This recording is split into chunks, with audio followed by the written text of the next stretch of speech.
మంచిది ప్రియులారా. మరి కొద్దిసేపు దేవుని మాటలు మనం జ్ఞాపకం చేసుకుందాం. పరిశుద్ధ లేఖన భాగం నుంచి విడిచిపెడితే మనం విడుదల పొందుతాం అనే మాటను గురించి ఈరోజు మనం జ్ఞాపకం చేసుకుందాం. ప్రియులారా, కొంతమంది వ్యర్థమైనటువంటి వాటిని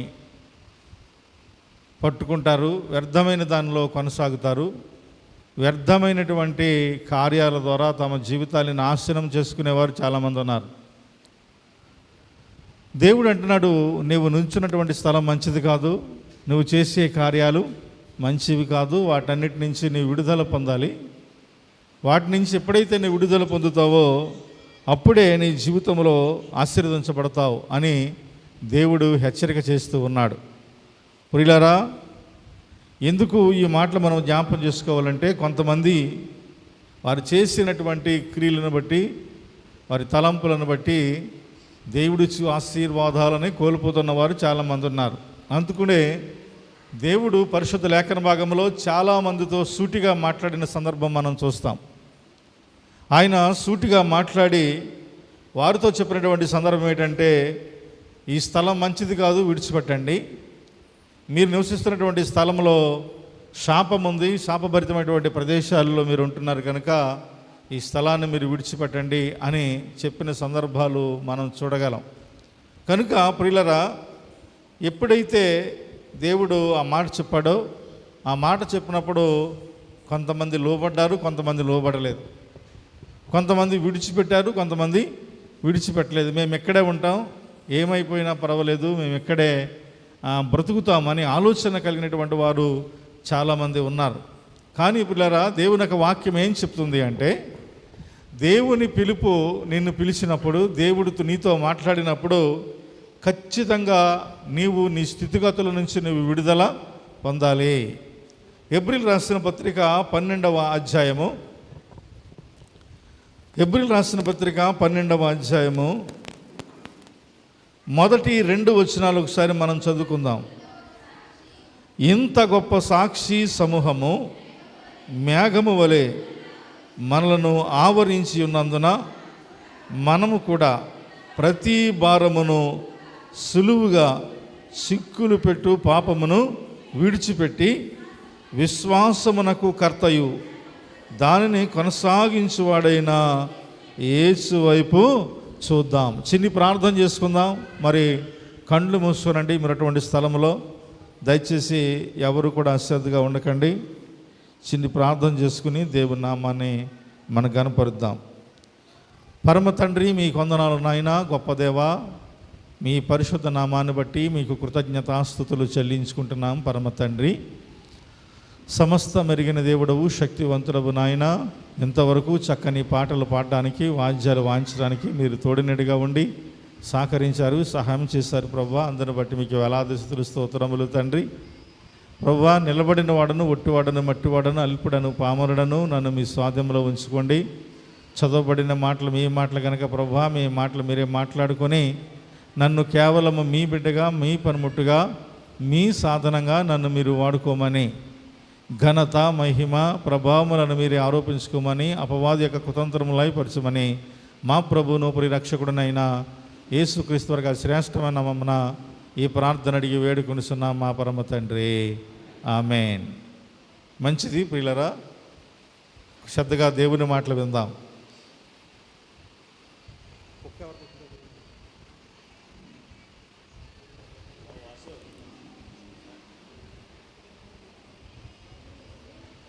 ప్రార్థన చేసుకుందాం, ఏకీభించండి. జ్ఞాపం చేసుకుందాం, దేవుని యొక్క అంశాన్ని జ్ఞాపం చేసుకుందాం. ఎవరు అశ్రద్ధగా ఉండకండి. సులువుగా చిక్కులు పెట్టే పాపం అనే మాటను మనం చదువుకున్నాం. కొన్ని పాపాలట చాలా సులువుగా మనల్ని చిక్కుల్లో పెడతాయి. సులువుగా మనము మన జీవితంలో, అంటే విశ్వాస జీవితంలో నుండి పడిపోయే అవకాశము కలిగి ఉంటాం. ప్రియులారా, ఈరోజు మన జీవితంలో సులువుగా చిక్కులు పెట్టేటువంటి పాపము అనేటువంటి భక్తుడు గుర్తు చేస్తూ, మనము అట్టి పాపమును మనము విడిచిపెట్టి విశ్వాసమును కర్తయు దానిని కొనసాగించువాడైన యేసు వైపు చూడండి అనేటువంటి మాటను మనం చూస్తున్నాం. ప్రియమైనటువంటి దేవుని పిల్లరా, ఒక్కొక్కసారి మనము దేన్నైనా చూడకూడదాన్ని చూస్తేనే పాపంలో పడతాం. ఆలోచించని దానిని గురించి ఆలోచన చేస్తే పాపంలో పడతాం మన జీవితాల్లో. కొన్ని పైకి బాగానే కనపడతాయి, కానీ దానిని మనము మనసులోనికి తెచ్చుకున్నామంటే మనసు అంతా ఏమవుతుందంట, మలినమైనటువంటి పరిస్థితిని మనం చూస్తాం. ఈరోజు వాక్యం ఏంటటువంటి ప్రియబిడ్డలారా, గొప్ప దేవుని యొక్క గొప్ప సాక్షి సమూహం అంటే ఆయన వాక్యము నిరంతరము మనలను పురుగొలుపుతూ ఉంది, మనల్ని హెచ్చరిక చేస్తూ ఉంది. దేవుని యొక్క వాక్యాన్ని మనము ఎప్పుడైతే మనం వింటామో, కొంచెం శ్రద్ధగా దానిని మనం గ్రహిస్తామో, అప్పుడట మనలో ఉన్నటువంటి పాప సంబంధమైనటువంటి స్థితి నుంచి విడుదల పొందే ధన్యతను మనం కలిగి ఉంటాం. కొంతమంది దేవుని మాటలను పెద్దగా లక్ష్య పెట్టరు. ఎందుకంటే ఈ మాట మీకు ఏం చెప్తున్నానంటే, నోవాహు ఎంతకాలం చెప్పినా ఎవరైనా లక్ష్య పెట్టారా? ఎవరు లక్ష్య పెట్టలేదు. ఎందుకంటే అది ఎవరి మాట అనుకున్నారంటే, నోవాహు చెప్తున్నాడేమో అనుకున్నారు. నోవాహు ఇక కొంతమంది అయితే అనుకున్నారు నిర్లక్ష్యంగా, ఇక అలాగే చెప్తాడు, ఇక మనం వినవలసిన అవసరము లేదని. కానీ అది దేవుని మాట అని కూడా నోవాహు చెప్పాడు. ఇది నా మాట కాదన్నాడు. ఇది నా మాట కాదు, ఇది దేవుని మాట, కనుక మీరు వినండి, దయచేసి రండి, దేవుని ఆహ్వానము మీకు తెలియజేస్తూ ఉన్నాను అంటే నిర్లక్ష్యంగా వారు వ్యవహరించారు.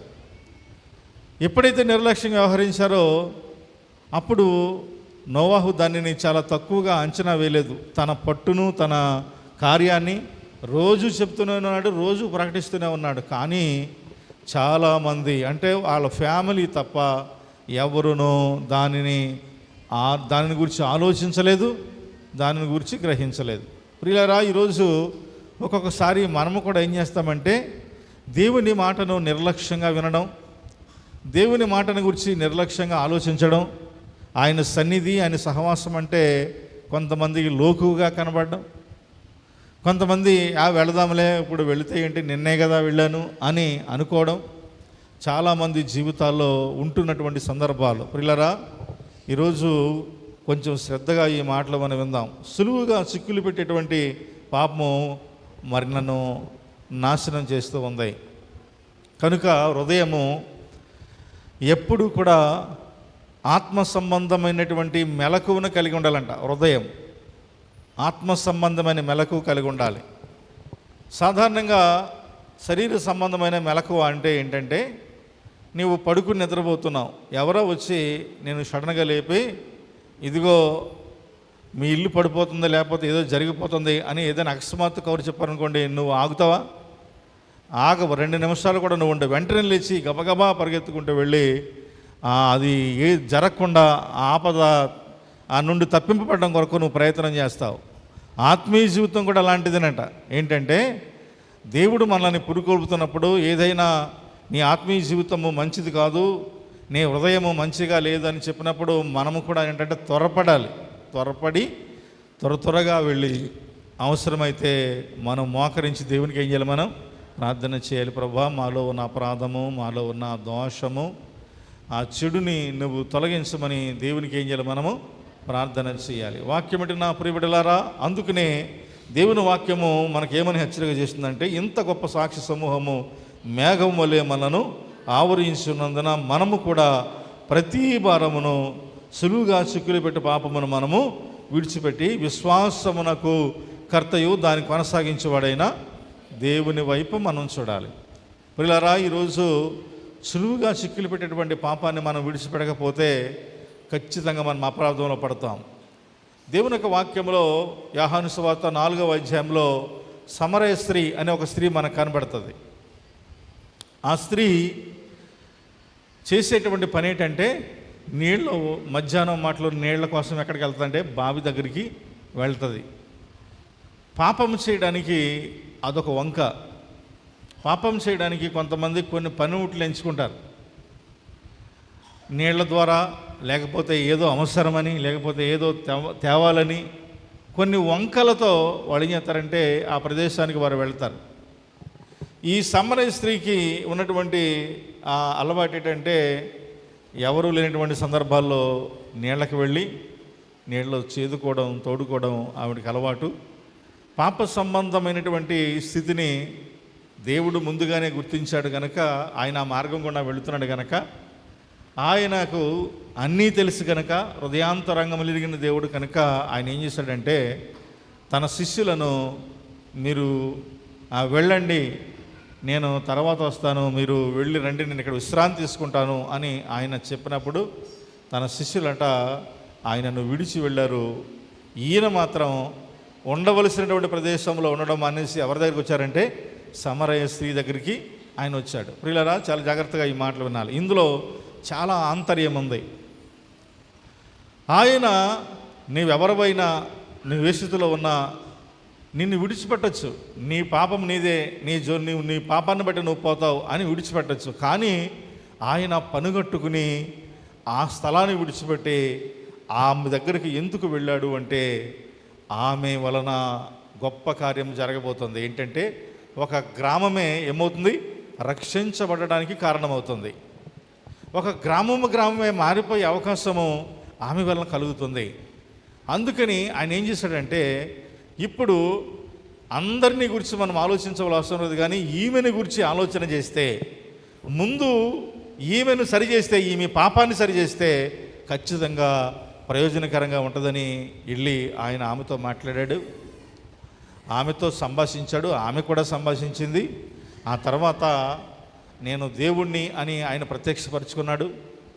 నువ్వు పాపివి అని చెప్పాడు, నువ్వు పాపములో ఉన్నావు, మరి ఇలాగుంటే నీ జీవితం నాశనం అయిపోద్ది, ఒకరోజు నువ్వు నరకానికి పోతావు. అలాంటప్పుడు మరి ఆ తర్వాత నువ్వు ఎంత ప్రాధేయపడినా, ఎంత ప్రలాపించినా నువ్వు తప్పించుకునే అవకాశము లేదని ఆయన చెప్పినప్పుడు వాక్యములో అద్భుతమైన విషయం ఏంటంటే యోహాను సువార్త 4వ అధ్యాయం 28, 29 వచనంలో ఆమె తన కుండను విడిచిపెట్టి అని రాయబడింది. పాపపు కుండ విడిచిపెట్టేసింది, అక్కడ పడేసింది. ఈరోజు వాక్యం ఏంటటువంటి ప్రియబిడ్డలారా, మనము చాలాసార్లు ఈ మాటలు మనం జ్ఞాపం చేసుకుంటూ ఉంటాం. అంటే పదే పదే మనము ఈ మాటలు ఎందుకు చెప్పుకోవాలంటే దేవుడు మనల్ని ప్రేరేపించిన కొలది మనము వీటిని మనము జ్ఞాపకము చేసుకుంటూ ఉండాలి. కొంతమంది ఎలాగున్నారంటే ఈరోజు పాపము అనేటువంటిది నేనేం చేస్తున్నాను, పాపములో నేను లేను అనుకుంటున్నారు. కానీ తెలివిగా చిక్కులు పెట్టేటువంటి పాపములో పడేటువంటి వారు చాలామంది ఉన్నారు. ఈరోజు కొంతమంది కోపము ద్వారా పాపం అంటే ఏంటంటే ఆజ్ఞను అతిక్రమించడమే పాపం.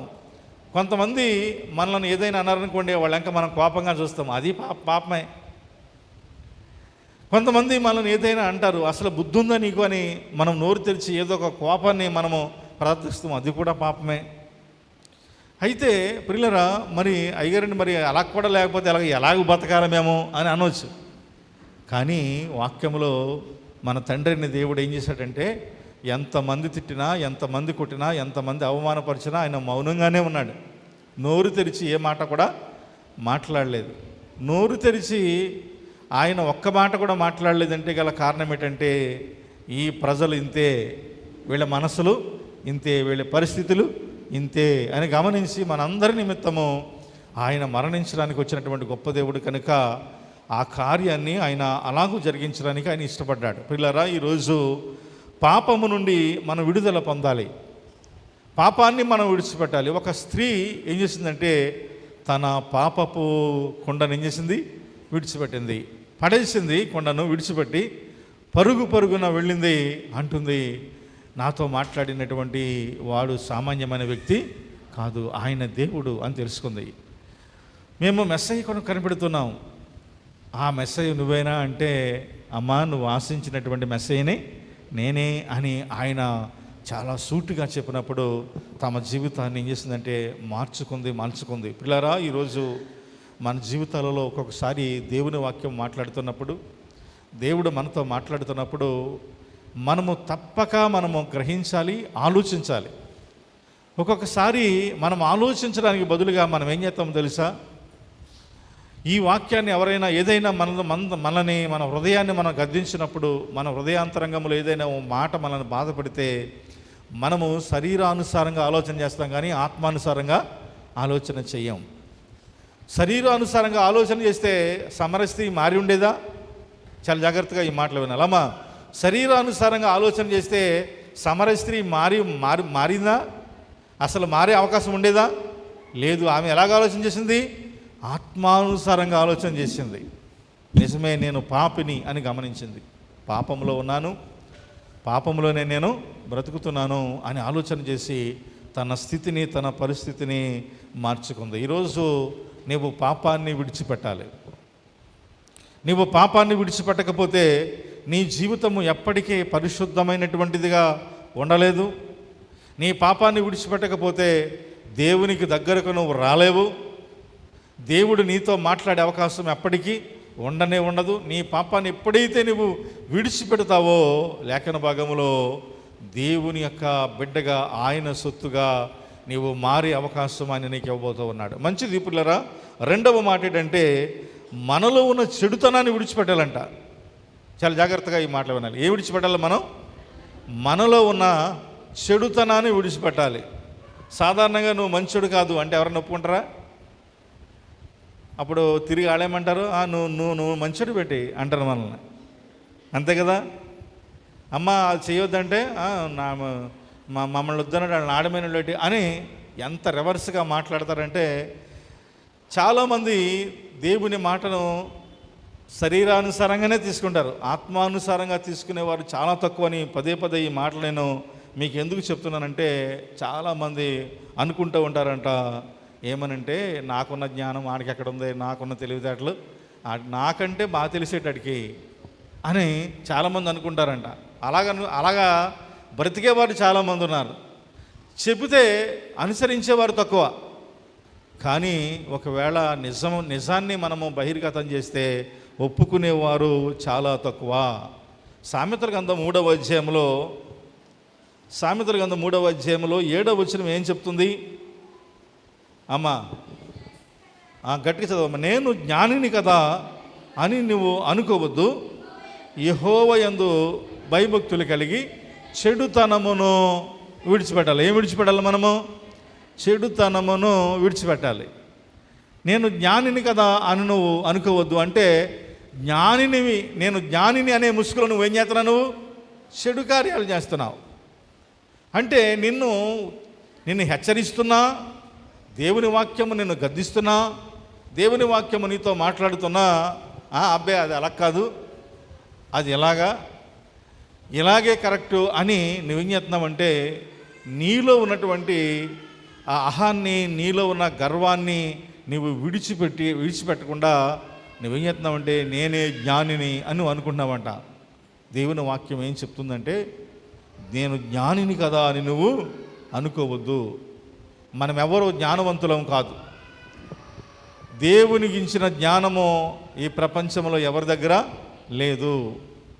ఒకే ఒకసారి ఒక వ్యక్తి దేవుని దగ్గర నుండి జ్ఞానం పొందుకున్నాడు, అది సొలొమోను.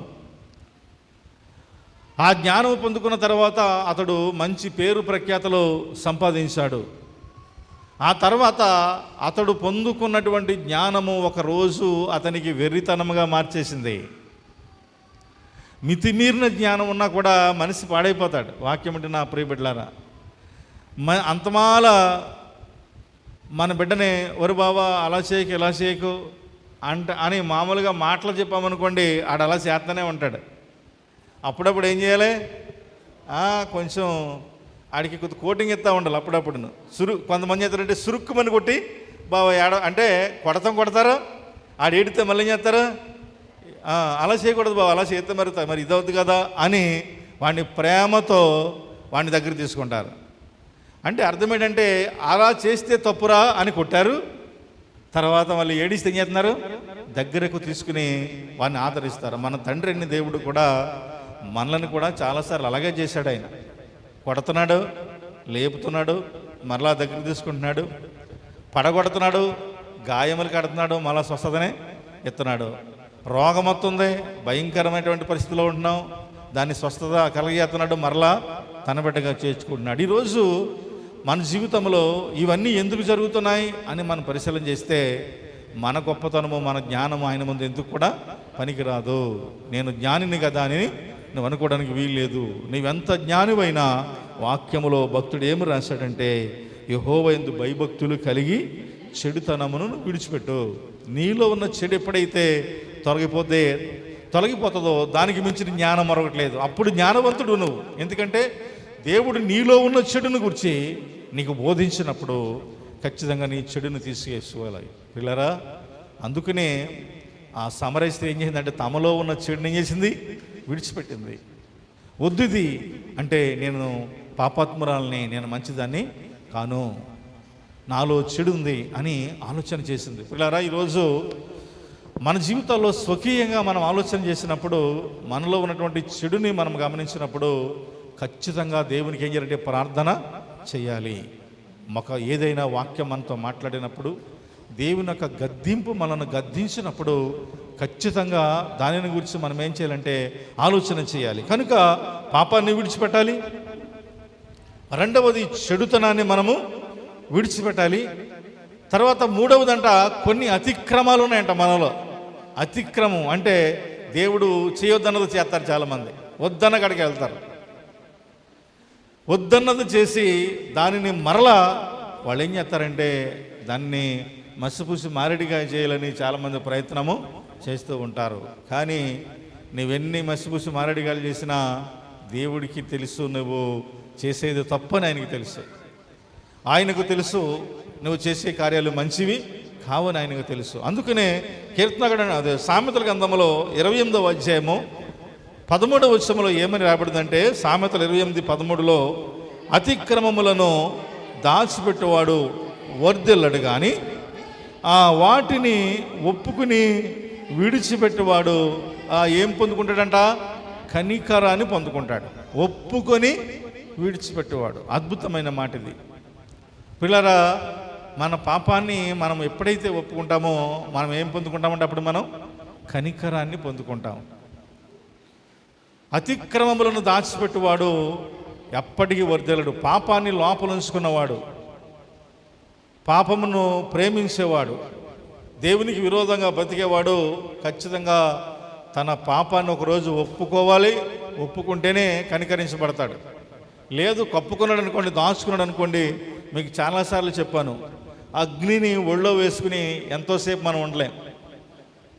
అగ్నిని పట్టుకుని అసలు కొద్దిసేపు కూడా మనము ఉండలేం. మనకి కొన్ని పరిమితులు ఉంటాయి. శీతాకాలంలో చలిమంట వేసుకున్నామంటే మంట విపరీతంగా వస్తున్నప్పుడు మనం ఎంతవరకు కాగలమో అంత డిస్టెన్స్లోనే మనం ఉంటాం. అంత డిస్టెన్స్లోనే ఉండి మనం ఏమంటే మన చలిని తొలగించుకోవడానికి మనం ప్రయత్నము చేస్తూ ఉంటాం. దానికి మించి కొంచెం దగ్గరికి వెళితే ఆ వేడిని మనం తట్టుకోలేం. ఇంకా దగ్గరికి వెళితే ఇక ప్రమాదానికి గురవుతాం. ఒకవేళ అగ్నిలోనే నువ్వు ఉంటే, దగ్గరికంటే వెళితే అగ్ని నువ్వు పట్టుకుంటే ఏమైపోతావు? నువ్వు కాలిపోతావు. ఈరోజు అతిక్రమములంటివి కూడా చాలా భయంకరమైనటువంటివి. నీ పాపము వలన నీవు పాడైపోతావు, నువ్వు నాశనం అయిపోతావు. అంతే. నీవు దేవుని యొక్క ఆ భయంకరమైనటువంటి ఉగ్రతకు నువ్వు ఏమాత్రము తట్టుకునే అవకాశము లేదు నీ జీవితంలో. అందుకనే అతిక్రమములను దాచిపెట్టువాడు వర్ధిల్లడు. దాచిపెట్టుకుంటే ఎప్పటికీ నువ్వు వర్ధిల్లవు. నీలో ఉన్నటువంటి ఆ మలినాన్నంతటిని ఏం చేయాలంటే నువ్వు తీసివేసుకోవాలి. వాటిని ఒప్పుకొని నువ్వు ఎప్పుడైతే ఆయన దగ్గరికి వస్తావో నువ్వేం పొందుకుంటావంట? కనికరాన్ని పొందుకుంటావు. తప్పిపోయిన కుమారుడు గురించి మనకు తెలుసు కదా చాలామందికి. ఎన్నిసార్లు మనం ఆ మాటలు మనం గుర్తు చేసుకుంటలేదు. చిన్నప్పటి నుండి కూడా ఆ కథలు మనకు తెలుసు. తప్పిపోయాడు, అతిక్రమించాడు, అంటే తండ్రి మాటను జవదాటాడు, వెళ్ళిపోయాడు. ఎక్కడికో వెళ్ళిపోయి ఇష్టానుసారంగా బ్రతుకుదాం అనుకున్నాడు. కానీ అతిక్రమము ఏం చేద్దంటే కొంతమందిని పాతాళానికి పడేద్ది. లేవలేని స్థితిలో వాళ్ళని పడేసినప్పుడు ఖచ్చితంగా వారు మరలా తిరిగి లేవలేరు. అతిక్రమించాడు, దూరం వెళ్ళాడు. కానీ ఆ తర్వాత అర్థమైంది, నేను చేసింది తప్పని తెలుసుకున్నాడు. ఎప్పుడైతే తప్పని తెలుసుకున్నాడో అప్పుడు మనసులో పశ్చాత్తాపం కలిగింది. ఆ పశ్చాత్తాపము తండ్రి దగ్గర ఉన్నప్పుడు ఆ పశ్చాత్తాపం ఉంటే అతనికి ఆ స్థితి వచ్చి ఉండేది కాదు. ఆ స్థితి వచ్చి ఉండేది ఎప్పటికీ కాదు. అంటే నీ దేవుని నుండి నువ్వు దూరమైతే నీకు పెద్దగా తెలియదు, కానీ నీ తండ్రి నుండి నీ దేవుని నుండి నువ్వు దూరమైనప్పుడు, ఆయనతో నీకు సహవాసం లేనప్పుడు, కమ్యూనికేషన్స్ లేనప్పుడు, ఆయన నీకేమీ ఇవ్వనప్పుడు ఆయన గొప్పతనం ఏంటో నీకు అర్థమవుతుంది. కొంతమంది అంటారు, పోరా నువ్వు ఎలా బతుకుతావో నేను చూస్తాను, ఎల్రా నన్ను కాదని నువ్వేం చేస్తావో చూస్తానని చెప్పిన వాళ్ళు చాలామంది ఉన్నారు. నన్ను కాదని నాకు నా అవసరం లేకుండా నువ్వు ఎలా బతుకుతావో చూస్తాను. అప్పుడు కొంతమంది బాగా వయసులో ఉంటారు కదా, నీది సిల్లిగా కూడా నాకు అక్కర్లేదు, నీకు అసలు నువ్వు నాకేమీ ఇవ్వక్కర్లేదు అని వెళ్ళిపోయి, ప్రియమైనటువంటి దేవుని పిల్లరా, గట్టిగా 10 రోజులు బతుకుతాడు, 12 రోజులు బతుకుతాడు, ఎవడెడతాడు అడిగి. ఆ తర్వాత జాయిగా ఒకరోజు ఫోన్ వస్తుంది, ఏమనంటే, నానా ఏమన్నా ఒక 1000 రూపాయలు ఉంటే ఫోన్పే చేయొచ్చు కదా అని ఫోన్ వస్తుంది. అప్పుడు ఆ తండ్రి బాధ కలుగుతుంది. కానీ ఎప్పుడైతే ఫోన్ వచ్చిందో ముందంటాడు, నా నేను బతుకుతున్నాను, వెళ్ళిపోయావు కదా, మరి ఇక నాతో నీకు ఏం పని అని ముందు తండ్రి అంటాడు. ఆ తర్వాత మరలా ఇంకోసారి నానా అని అన్నాడు అనుకోండి, ఖచ్చితంగా 2-3 సార్లు అంటే మనకేం కలుగుతుందంటే ఖచ్చితంగా బాధ కలుగుతుంది, హృదయం మారుతుంది.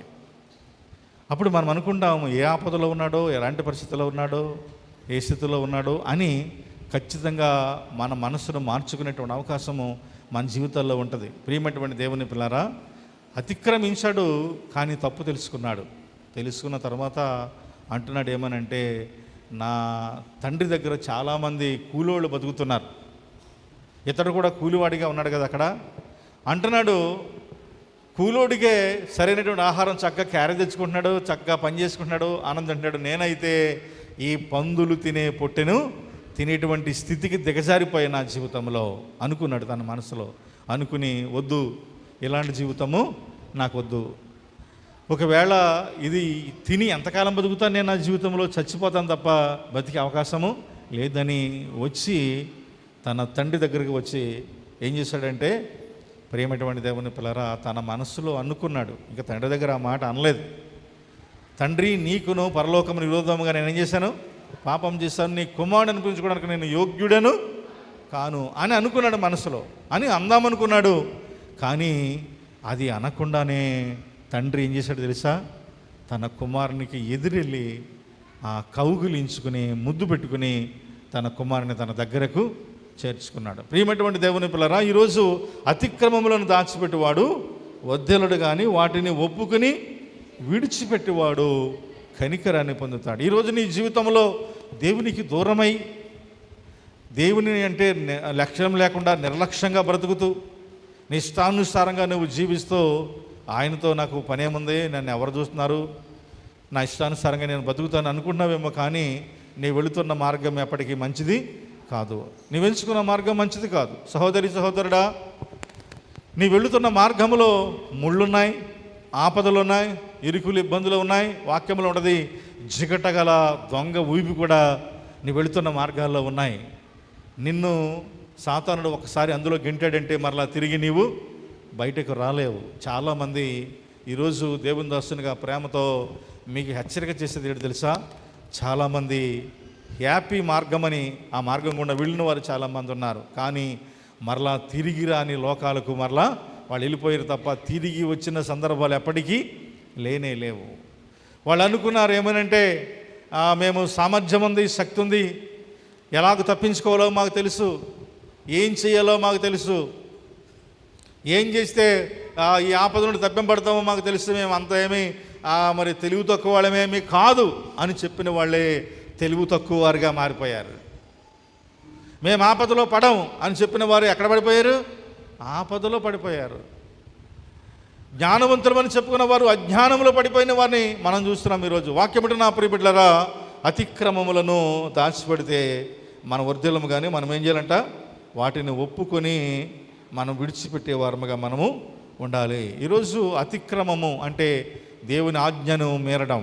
ఈరోజు నీ జాగ్రత్త, నీ జీవితంలో ఆయన మాటను అనుసరించి నడవలేనటువంటి పరిస్థితుల్లో నువ్వు ఉంటూ ఉన్నావేమో. నీవు నీ జీవితంలో దేవుని మాటకు లోబడితే మంచిదే, లోబడకపోతే మాత్రం కఠినమైన తీర్పు ఒకరోజు నీ జీవితంలో జరుగుతుంది. నీవు భూమి మీద ఉండగానే ఆ తీర్పు ఎంత భయంకరంగా ఉంటుందంటే, లేఖన భాగంలో మనం చూస్తాము, ఎవరైనా అక్రమంగా అన్యాయంగా బతికిన వాళ్ళు ఎవరైనా ఈ లోకంలో ఉంటే వాళ్ళు చావు అంత తేలిగ్గా ఉండదు. ఈ లోకంలో వాళ్ళు నరకాన్ని అనుభవించాలి. ఆ పనిష్మెంట్ అంతా ఎక్కడ అనుభవించాలి? భూలోకంలో అనుభవిస్తేనే తర్వాత ఏం దొరుకుదలకే చావు వస్తుంది.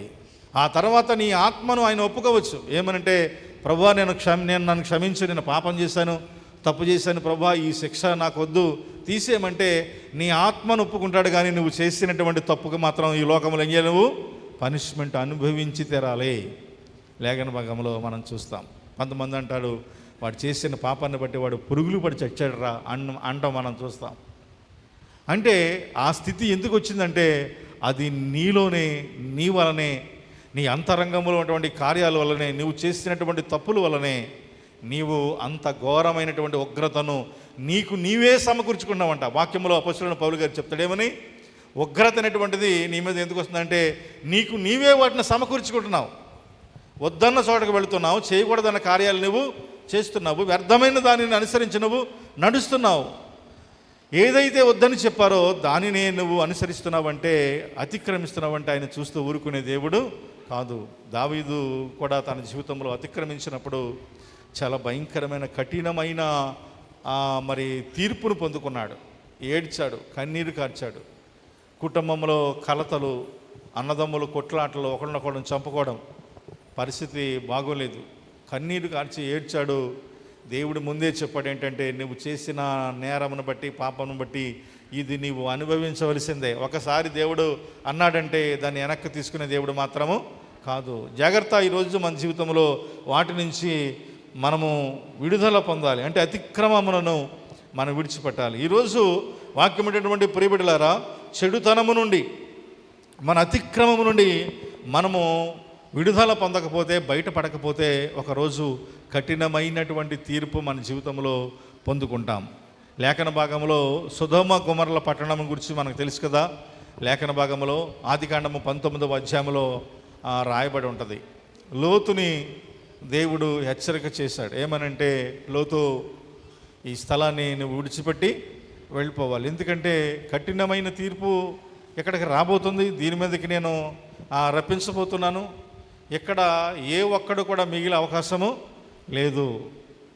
ఏ ఒక్కడు కూడా మిగిలే అవకాశం లేదు. పిల్లరా, ఆ సొదొమ గొమొర్రా పట్టణంలో నేటికి ఆ ప్రాంతంలో గడ్డి కూడా మొలవడం లేదంట. చాలా జాగ్రత్తగా ఈ మాటలు వినండి. నేటికి గడ్డి కూడా మొలవనటువంటి పరిస్థితి. అంటే అక్కడ ఉన్నటువంటి నేలను దేవుడు బూడిదగా మార్చేశాడు. బూడిదలో నువ్వేమేసినా ఏమీ మొలవదు. అంటే బూడిద అంటే అది ఎందుకు ఉపయోగం లేనిది. నువ్వు వంట వండుకున్న తర్వాత నీ బూడిదని తీసి ఎందుకు పారేస్తావంటే దానివల్ల ఉపయోగము లేదు కనుక ఆ సొదొమ గొమొర్రా పట్టణాన్ని నాశనం చేస్తున్నప్పుడు వాక్యమైనటువంటి ప్రియబిడ్డలారా, ఎన్ని రోదనలు వినపడి ఉంటాయో, ఎంతమంది ఆర్తనాదాలు వినబడి ఉంటాయో, ఎంతమంది ఏడ్చుంటారో కాలిపోతున్నప్పుడు. ప్రియమైనటువంటి దేవుని పిల్లరా, ఒకరి ఆర్తనాదం మరొకరు, ఎవరికైనా ఒకరు ఒకవేళ ఆపదలో ఉంటే మరొకళ్ళు వెళ్ళి తప్పించవచ్చు. ఆపద ఒకళ్ళి కాదు, అందరికీ ఒకేసారి ఏమొచ్చింది? ఆపద వచ్చింది. ఒకరినొకడు చూసి ఏడవడం తప్ప చేసే అవకాశం ఏమీ అక్కడ లేదు. తప్పించుకునే అవకాశము లేదు. ఎక్కడి నుంచి పారిపోతే అక్కడ అగ్నివర్షమే, ఎక్కడి నుండి పారిపోతే మరొక దిక్కున అగ్నివర్షమే. కాలిపోతున్నారు, నిలువెత్తున కాలిపోతున్నారు. వాళ్ళు బోరున ఏడ్చారు, అయినా ప్రయోజనము లేదు. ఈరోజు వాక్యమంటే నా ప్రియబిడ్డలారా, అతిక్రమములను దాచిపెడితే ఎప్పటికీ నీ జీవితంలో వర్ధిల్లే అవకాశము లేదు. దానిని నువ్వు ఒప్పుకుని విడిచిపెడితే నీ జీవితంలో కనికరం, మరలా నీవు కోల్పోయిన స్థానాన్ని, నీవు కోల్పోయినటువంటి స్థితిని దేవుడు మరలా నీకు తప్పక ఆయన అనుగ్రహిస్తాడు. ప్రియమైనటువంటి దేవుని పిల్లరా, అపొస్తలుల కార్యముల గ్రంథము 14వ అధ్యాయంలో ఒక మాట మనం చూద్దాం. అపొస్తలుల కార్యముల గ్రంథము 14వ అధ్యాయము 15వ వచనం చదవండి ఒకసారి. అయ్యలారా, మీరెందుకు ఇలాగూ చేయుచున్నారు? మేము కూడా మీ వంటి స్వభావము గల నరులమే. మీరు ఈ వ్యర్థమైన వాటిని విడిచిపెట్టి అనేటువంటి మాటను మనం చూస్తున్నాం. ఇక్కడ మరొక మాట ఏంటంటే వ్యర్థమైన వాటిని విడిచిపెట్టి అనేటువంటి మాటను మనం చూస్తున్నాం. అక్కడ కొంతమంది అపొస్తలులు ఉన్నటువంటి పౌలు గారు చేసినటువంటి అద్భుతాలను చూసంట వాళ్ళే దేవుళ్ళు అనుకుంటున్నారంట. అనుకుని వారికి ఏవేవో అర్పించబోతున్నారు, ఏవేవో వాళ్ళకి ఇవ్వడానికి వారు సిద్ధపడుతున్నప్పుడు వాళ్ళు అంటున్నారు, అయ్యలారా మేము కూడా మీలాంటి వాళ్ళమే, మేము కూడా నరులమే, కనుక మీరు ఇలాంటి పనులు మాత్రము చేయొద్దు. ఇలాంటివి చేసి దేవునికి విరోధముగా మనము పాపము కట్టుకోవడానికి మంచి పద్ధతి కాదు. కనుక మేము మీలాంటి వాళ్ళమే, కనుక దయచేసి ఇలాంటి మీరు చెయ్యొద్దు. లేఖన భాగంలో మనము చూస్తే అంటాడు ఏంటంటే, ఆకాశమును భూమిని సముద్రమును వాటిలో ఉండు సమస్తము సృజించిన జీవము గల దేవుని వైపు తిరగవలెనని మీకు సువార్తను నేను ప్రకటిస్తున్నాను. ఎవరి వైపు తిరగాలంటే మనము జీవము గల దేవుని వైపు. అన్నీ సృజించిన వాడు ఆయన ఉన్నాడు. అన్నీ సృజించమే కాదు, ఈ రోజున నిన్ను నన్ను కూడా సృజించిన వాడు ఆయనే. నీవెలాంటి వాడువో నేను కూడా అలాంటి వాడినే. నువ్వు ఎలాగొచ్చావో నేను అలాగే వచ్చాను. నీ స్థితి ఏమిటో నా స్థితి కూడా అంతే. కానీ నేనేం తెలుసుకున్నానంటే ఆయన జీవము గల దేవుడని తెలుసుకున్నాను. మీరు కూడా తెలుసుకోవాలి ఇప్పుడు. అందుకే నేను ఈ స్థలానికి వచ్చాను. అందుకే ఈ మాటలు నేను చెప్తున్నాను. కానీ ఈ వ్యర్థమైనటువంటి వాటిని మీరు విడిచిపెట్టాలి. పిల్లరా, ఈ మాట మీకు ఎందుకు చెప్తున్నానంటే కొంతమంది వ్యర్థమైనటువంటివన్నీ కూడా చేస్తున్నారు. ఇక మనుషులు క్రైస్తవులుగా ఉండి కొబ్బరికాయ కొడతారు, క్రైస్తవులుగా ఉండి కుంకుమ బొట్లు పెడతారు, క్రైస్తవులుగా ఉండి ఏవేవో చేస్తారు. అసలు విషయం ఏంటంటే క్రైస్తవుడిగా ఉండి దేవుని సలహా అడుగుతామనేసి ఎవడ పనికిమాలినోడి సలహా అడుగుతాకి వెళ్తాడు. ఎందుకు ఈ మాట చెప్తున్నానంటే భూమి ఆకాశము సృజించినటువంటి జీవము గల దేవుని వైపు తిరగాలి అంటున్నాడు ఇక్కడ భక్తుడిన పౌలు గారు. మరి నువ్వెవరి దగ్గరికి వెళ్తున్నావు? ఎక్కడికి వెళ్తున్నావు నువ్వు? అసలు నీ ఆలోచన ఎంతకాలము క్రైస్తవుడు అని చెప్పుకున్నా నువ్వు పోయేది చివరికి నరకానికే తప్ప పరలోక రాజ్యానికి వెళ్ళే అవకాశం అసలు లేదు. నీకు అన్ఫిట్ నువ్వు అంతే. నువ్వు ఎప్పుడైతే దేవునికి విరోధమైనటువంటి కార్యాలు చేస్తున్నావో ఎప్పటికీ నీ కొరకు పరలోక ద్వారం ఎప్పటికీ తెరుచుకోదు, మూసే ఉంటుంది. ఎందుకంటే నువ్వు తెల్లారులేగితే నువ్వు పేర్లు చెప్పకూడదు, కానీ నువ్వు అక్కడికి వెళ్తావు. నువ్వు ఆడితో సహవాసం అంటే దేవుని మీద నమ్మకం కాదు నీకు. ఎవడి మీద నమ్మకం నీకు? ఎవడి మీదో నమ్మకం నీకు. ఒకటి మాత్రం నిజం ఏంటో తెలుసా? నువ్వెన్ని చేసినా ఏం చేసినా నువ్వెలాగో చేసినా దేవుని ఉగ్రత రమ్మంటే వస్తుంది, ఆగమంటే ఆగుతుంది. అది అసలు విషయం. నువ్వు నీ ఇష్టం వచ్చేటువంటి టైం పెట్టుకుని నీకు ఇష్టం వచ్చినటువంటి సంవత్సరం పెట్టుకుని నువ్వు దేవుని తీర్పుంటూ తప్పించుకోగలవా? దమ్ముంటే తప్పించమని ఎవరినైనా పిలిచి తప్పించమని అడగండి. మీ జీవితంలో చెప్పాలి కదా, నువ్వు ఫలానా దిక్కిన ఫలానా టైంలో నీ మీద ఆపద రాబోతుంది, అప్పుడు తప్పుకోరా అని చెప్పాలి వాడు దమ్ముంటే. చెబితే అప్పుడు నువ్వు నిజంగా వాడి మాటకు నువ్వు లోబడవచ్చు.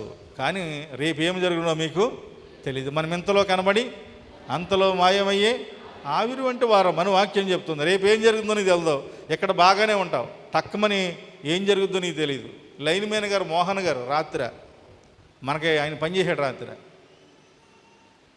డ్యూటీ చేసుకుని వెళ్తున్నాడు. సడన్గా ఒక్కొక్కొచ్చి ఇక్కడే అక్కడ అలా బిళ్ళబీటిగా పడగొట్టేసింది. ఒక్క క్షణంలో పడిపోయాడు ఆయన. ఒక్క క్షణమే. హెల్మెట్ ఉంది, చాలా అదృష్టం.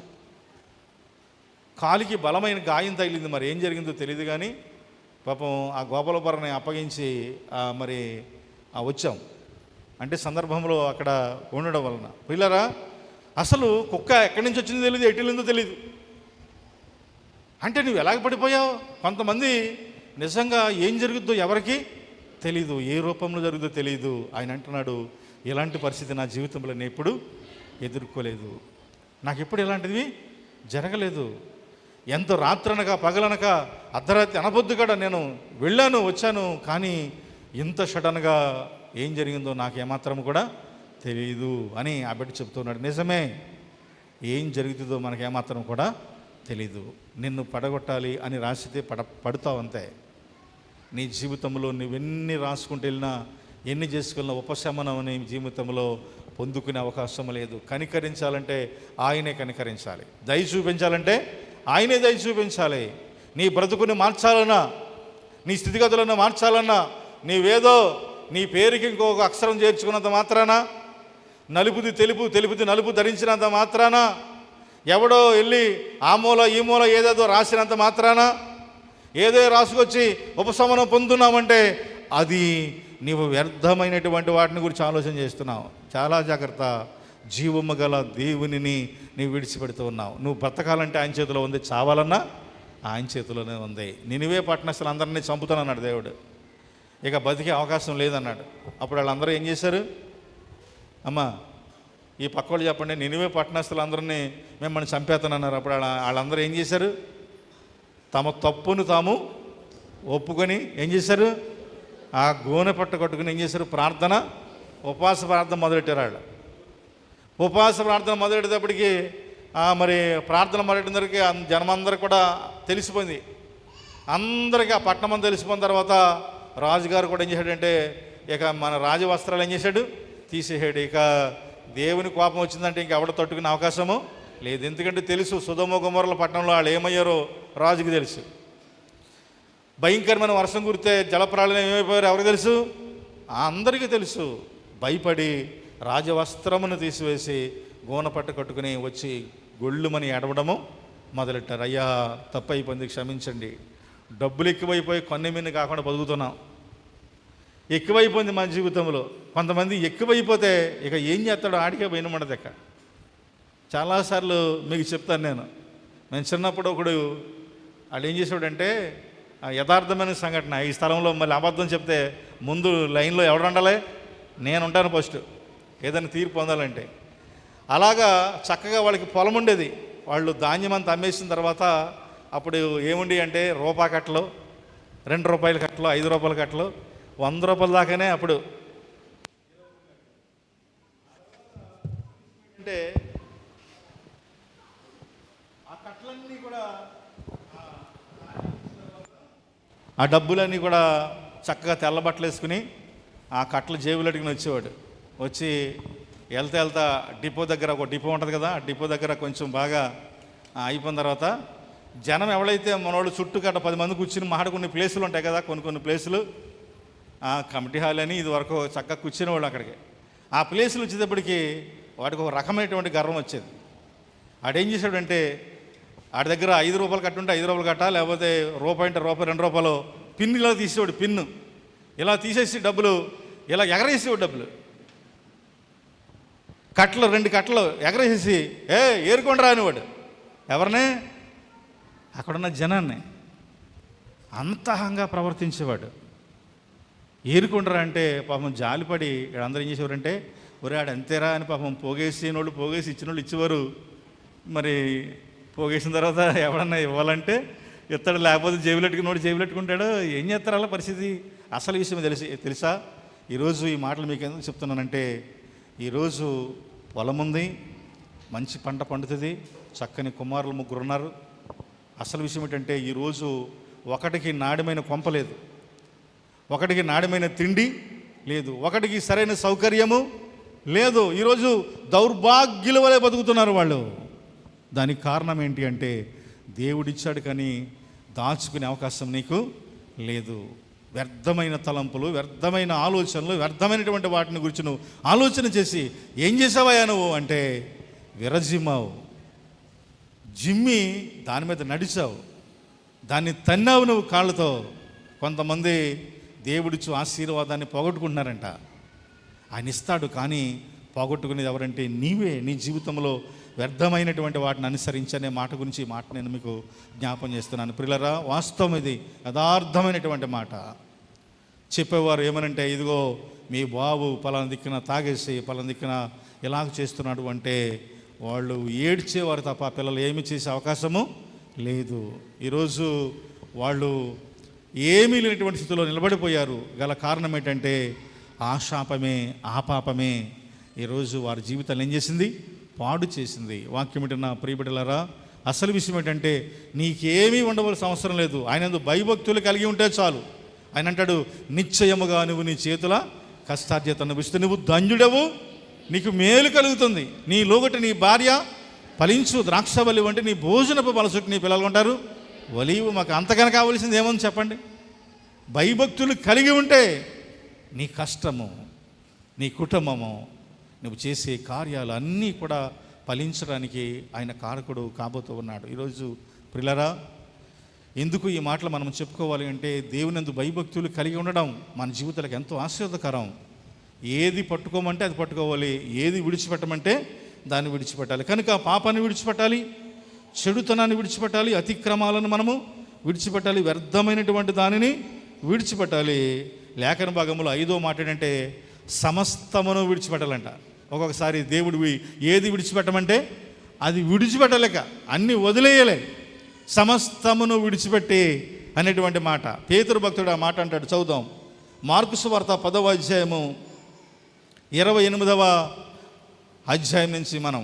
మార్కు సువార్త 10:28. పేతురు, ఇదిగో మేము సమస్తమును విడిచిపెట్టి నేను వెంబడించుమని ఆయనతో చెప్పగా, అందుకు యేసు ఇట్లా, నేను నా నిమిత్తము, ఆ సువార్త నిమిత్తము ఇంటినైనను, అన్నదమ్ములనైనను, అక్క చెల్లెండైనను, ఆ తల్లిదండ్రులైనను, పిల్లలైనను, భూమిలైనను విడిచినవాడు అనే మాటను మనం చూస్తున్నాం. సమస్తాన్ని నువ్వు విడిచిపెడితే ఒకరోజట నీ జీవితము రెట్టింపు ఆశీర్వాదం. మా కింద వచనాల్లో ఉంటుంది. రెట్టింపు ఆశీర్వాదము, రెట్టింపు ఫలాలు, నిత్య జీవమనే ఫలం దేవుడు నీకు ఇస్తూ ఉన్నాడు.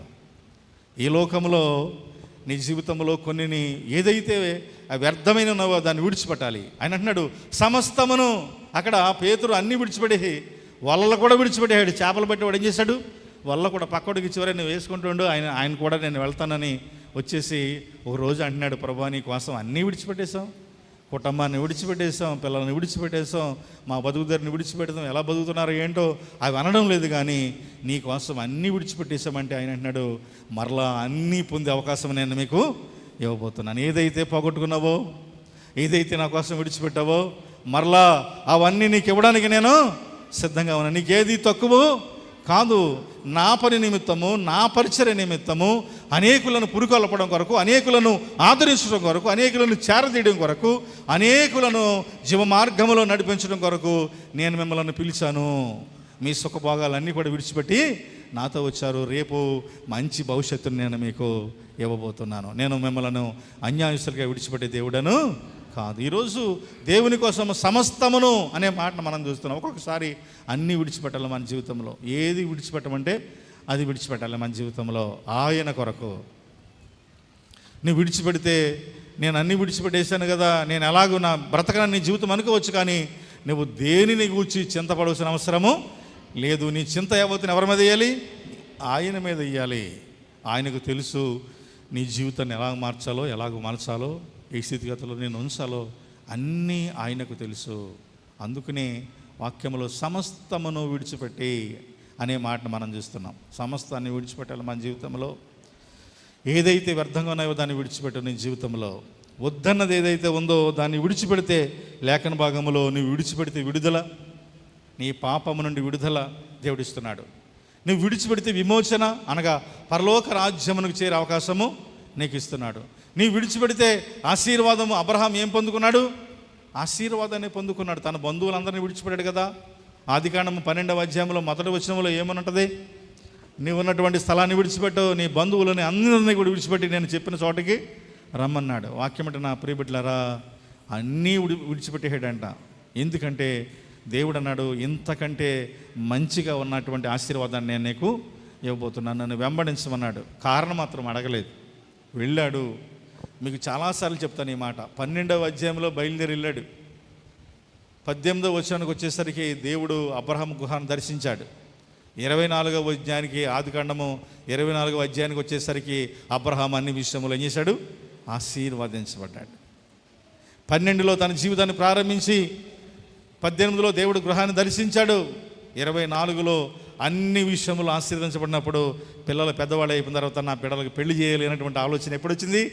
24వ అధ్యాయంలో వచ్చింది. వెళ్ళు ఎలియాజరు, వెళ్ళి నా కుమారుడికి తగినటువంటి కోడల్ని తీసుకురా. ఇదిగో పట్టుకెళ్ళు, బంగారం పట్టుకెళ్ళు, ఇగో ఆ వస్త్రాలు పట్టుకెళ్ళి, ఇవన్నీ కూడా పట్టుకుని వెళ్ళి చక్కని కోడలిని నాకు తీసుకురమ్మని అబ్రహాం ఎవరిని పంపుతున్నాడు? ఎలియాజర్ని పంపుతున్నాడు. ఎంత అద్భుతమైనటువంటి ఆ మాటలంటే, శ్రేష్టమైనటువంటి మాటలంటే దాని అంతటికీ కారణము దేవుని మాట వినడం వలన. దేవుడు ఏదైతే వద్దని చెప్పాడో దానిని విడిచిపెట్టడం వలన చాలామంది జీవితాలు ఆశ్చర్యకరంగా మలచబడ్డాయి. మరి దేవుడు నిన్ను విడిచిపెట్టమన్నది విడిచిపెడుతున్నావా? వద్దన్న పని నువ్వు చేస్తున్నావా? వద్దన్న వాటిని గురించి నువ్వు ఎప్పుడైనా ఆలోచన చేసావా? వాళ్ళు అలాగే మాట్లాడతారు, పాస్టర్ గారికి ఏం పని ఉంది, మనోడే కదా, తెల్లారైతే మన కాళ్ళ మంది ఇతడు మనతోనే ఉంటాడు అనుకున్నావేమో. ఈ మాటలు మన మాటలు కాదు, ఇవి దేవుని మాటలు. ఇవి పాస్టర్ గారు ఎలా ఉండొచ్చు, రేపు లేకపోవచ్చు, కానీ ఇది మాత్రము నిరంతరము నిలిచి ఉంటుంది. భూమి ఆకాశము గతించిన ఆయన మాటలన్నిటికీ గతించము ఆయన మాట అవునంటే అవును, కాదంటే కాదు. మనుషులు మారిపోతారు. బిల్డింగ్ ఎక్కడే ఉంటుంది, ఈ మందిరం ఎక్కడే ఉంటుంది. ఆల్రెడీ ఒక ఆయన మనం విడిచిపెట్టి ఫౌండర్, దీని ఫౌండర్ ఏమయ్యాడైనా మన మధ్య లేడు. రేపు మరి ఎవరు ఉంటారో తెలియదు, ఎవరు ఉండరో తెలియదు, కానీ ఇది శాశ్వతం. కానీ ఇక్కడ నివసిస్తున్నటువంటి ఈ స్థలములో ఆశీర్వదిస్తున్నటువంటి దేవుడు సదాకాలము నిన్న నేడు మారని దేవుడు, మార్పు లేని దేవుడు మన దేవుడు. కనుక ఆయన మాటే సత్యం. కనుక ఈరోజు వ్యర్థమైన వాటి జోలికి పోవద్దు, వ్యర్థమైన తలంపుల గురించిన ఆలోచన చేయొద్దు. ఏదైతే విడిచిపెట్టమన్నాడో దాన్ని విడిచిపెట్టవు. పాపపు కొండని విడిచిపెట్టిన సమరయ స్త్రీ బాగుపడింది. సొదొమ గొమొర్రా పట్టణాన్ని విడిచిపెట్టిన లోతు బ్రతికాడు. వాక్యమడిన పరిబడిలారా, అబ్రహాముతో చెప్పాడు ఆ ప్రదేశాన్ని విడిచిపెట్టమంటే విడిచిపెట్టి వెళ్ళాడు, ఆశీర్వదించబడ్డాడు. ఈరోజు నీ జీవితంలో ఏదైతే విడిచిపెట్టమన్నాడో దానిని విడిచిపెట్టు, తప్పక నిన్ను దేవుడు ఆశీర్వదించబోతూ ఉన్నాడు. దేవునికి మహిమ కలుగునగాక. ఈ కొద్ది మాటలు దేవుడు దీవించి ఆస్వాదించునుగాక. ప్రార్థన చేసుకుందాం, సహకరించండి, ఏకీవించండి, ప్రార్థన చేసుకుందాం. వీలైతే మోకరించగలిగిన వారుంటే మోకరించండి. విడిచిపెట్టి విడుదల పొందుతావు సహోదరి సహోదరుడా. నీలో ఉన్న పాపాన్ని విడిచిపెట్టు, దేశాన్ని విడిచిపెట్టు, మలినాన్ని విడిచిపెట్టు, కల్మషాన్ని విడిచిపెట్టు, నీలో ఉన్న అజ్ఞానాన్ని విడిచిపెట్టు, వ్యర్థమైన వాటిని విడిచిపెట్టు. విలువైనవి పట్టుకొని జీవితంలో దేవుడు ఇవ్వబోతున్నాడు నీ చేతికి. నీ ఇంటికి, నీ బిడ్డలకు, నీ కుటుంబానికి విలువైనవి దేవుడు ఇవ్వబోతున్నాడు. జ్ఞాపకం చేసుకో దయచేసి. వ్యర్థమైన విడిచిపెట్టి విలువైనవి పట్టుకో.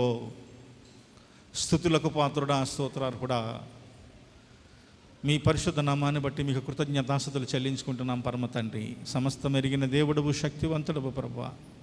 విన్న మాటలు వ్యర్థముగా విడిచిపెట్టగా ప్రతి వారి హృదయంలో ఈ మాటలు నింపుకొని మీ రక్షణార్థమై సాక్షార్థమై జీవించి గొప్ప నేతని దయచేయమని అడుగుచున్నాం దేవా. సహాయం చేయండి పరమ తండ్రి. సమస్తం ఎరిగిన దేవుడవు, శక్తివంతుడవు ప్రభువా. ప్రతి బిడ్డను దర్శించండి, ప్రతి బిడ్డతో మాట్లాడండి ప్రభువా. నాయనా, విడిచిపెడితే విడుదల కలుగుతుందని చెప్పిన దేవుడవు, విడిచిపెడితే విమోచన కలుగుతుందని చెప్పిన దేవుడవు. వ్యర్థమైన విడిచిపెట్టాలి నాయనా.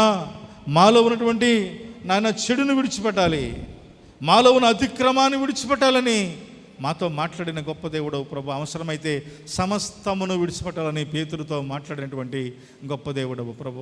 ఈరోజు మాలో ఉన్న మలినమైనవి, చెడ్డమైనవి, వ్యర్థమైనవి విడిచిపెట్టి మిమ్మల్ని వెంబడించే భాగ్యాన్ని ఇవ్వండి. మా జీవితాన్ని సరిచేసుకునే భాగ్యాన్ని మీరు మాకు ఇవ్వండి. మీ కృపలో వర్ధలు చేయండి. మీ బలను సమీపిస్తున్నాం ప్రభు. ఆత్మతో సత్యముతో ఆరాధించే భాగ్యాన్ని మీరే మాకు అనుగ్రహించి మీ కృపలో వర్ధలు చేయమని, ఘనత, మహిమ, ప్రభావములను మీరే ఆరోపించుకోమని, అపవాదకు తంతులు లయపరచమని మా ప్రభువును ప్రియరక్షకుడినైనా యేసుక్రీస్తు గారి శ్రేష్టమన్న మన ఈ ప్రార్థన అడిగి వేడుకొనిస్తున్నాం మా పరమ తండ్రి. ఆమేన్. మంచిది. మరి అందరూ లేచి నిలబడి ఆరాధన పాట పాడుకుందాం.